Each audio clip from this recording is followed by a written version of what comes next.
Good morning all of you. Twelfth physics के अंतर्गत आज हम नए चैप्टर की शुरुआत करने जा रहे हैं और वो चैप्टर है हमारा धारा का चुंबकीय प्रभाव।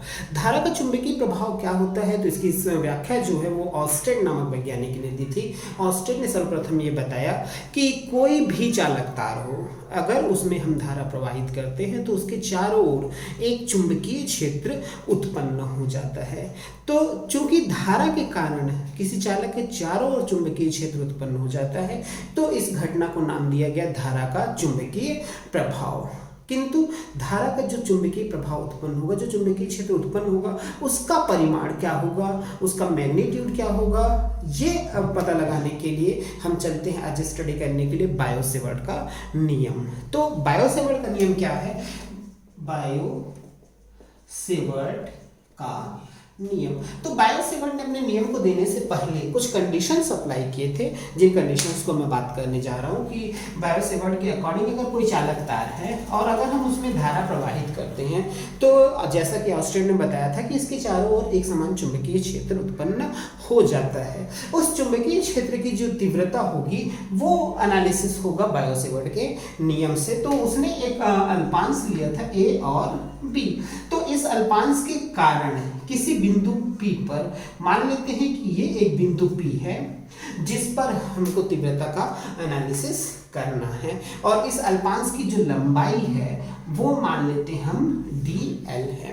तो बायो सेवर्ट के अनुसार बायो सेवर्ट ने क्या कहा था कि अगर किसी चालक तार में धारा प्रवाहित की जाए तो उसके किसी भी अल्पांश के कारण स्मॉल r दूरी पर स्थित बिंदु P पर उत्पन्न चुंबकीय क्षेत्र की तीव्रता, सबसे पहला उस चालक तार में प्रवाहित धारा I के अनुक्रमानुपाती होती है। अर्थात चालक में प्रवाहित धारा कैपिटल I के अनुक्रमानुपाती होती है, या ये बोल सकते हैं चूंकि अल्पांश के कारण है इसलिए जो चुंबकीय क्षेत्र की तीव्रता उत्पन्न होगी उसको हम dB से दर्शाएंगे।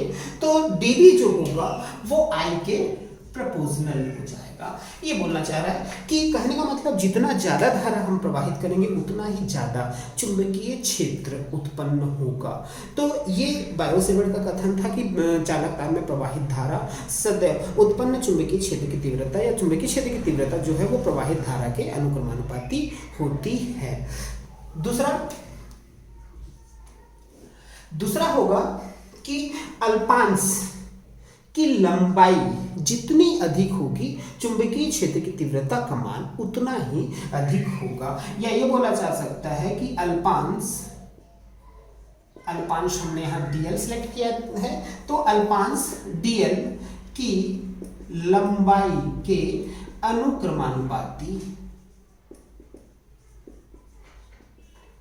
होती है। अल्पांश की जो लंबाई है हमने dl लिया था, तो db प्रोपोर्शनल टू dl, मतलब उसकी लंबाई, अल्पांश की लंबाई जितनी अधिक होगी चुंबकीय क्षेत्र की तीव्रता का परिमाण भी उतना ही अधिक होगा। तीसरा चीज बोला गया था कि अल्पांश AB द्वारा उस बिंदु से निर्मित कोण कि ज्या के अनुक्रमानुपाती होता है। कहने का मतलब ये है कि अल्पांश उस बिंदु से जो भी कोण बनाएगा उसकी ज्या मतलब साइन के अनुक्रमानुपाती होता है। जैसा कि हम जानते हैं साइन मतलब ज्या, कोसाइन मतलब कोज्या और टेंजेंट मतलब स्पर्शज्या। तो निश्चित तौर पे तीसरा जो स्टेटमेंट था वो ये था कि अल्पांश द्वारा निर्मित कोण उस बिंदु से निर्मित कोण की ज्या के अनुक्रमानुपाती होता है, या ये बोला जा सकता है dB proportional to sine theta, कोण के ज्या के अनुक्रमानुपाती होता है। और तीसरा स्टेटमेंट था, चौथा स्टेटमेंट था कि उस अल्पांश की उस बिंदु से न्यूनतम दूरी, अल्पांश की बिंदु P जैसे लिया गया है, तो अल्पांश की बिंदु P से न्यूनतम दूरी, तो न्यूनतम दूरी जो हमारी होगी वो B से P होगी। तो ये बोला गया है कि अल्पांश की बिंदु P से न्यूनतम दूरी स्मॉल r के व्युत्क्रमानुपाती होती है। तो उस अल्पांश की, उस बिंदु P, जो भी बिंदु ले रहे हैं हम, उसकी तीव्रता जिस बिंदु पर हमको ज्ञात करनी है, उस बिंदु से जो न्यूनतम दूरी होता है उसके वर्ग के व्युत्क्रमानुपाती होता है। मतलब दूरी का मान जितना अधिक होगा, चुंबकीय क्षेत्र की तीव्रता का मान उतना ही कम होगा। तो ये बोला जा सकता है कि dB प्रोपोर्शनल टू 1/r का स्क्वायर।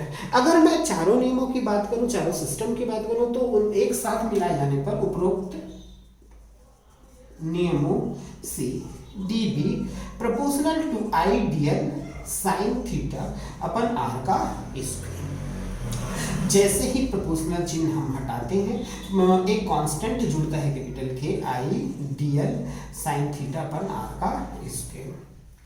अब हमको ये पता है कि जो चुंबकीय क्षेत्र होता है, चुंबकीय क्षेत्र के लिए जो कांस्टेंट की वैल्यू है वो निर्धारित की गई है कि K=0/4π।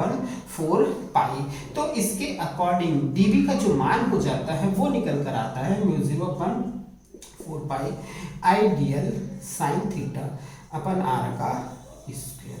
तो इस प्रकार से बायो सेवर्ट के नियम के अकॉर्डिंग उस अल्पांश के कारण उस बिंदु P पर तीव्रता निकाली जा सकती है, और तीव्रता निकालने के बाद हम संपूर्ण क्षेत्र की तीव्रता निकाल सकते हैं। तो कोशिश करेंगे अगले कुछ वीडियो के माध्यम से, नेक्स्ट आने वाले वीडियो के माध्यम से, कि तीव्रता का मान निर्धारित कैसे किया जाएगा उसके बारे में सीखेंगे। तो ये है आपका बायो सेवर्ट का नियम।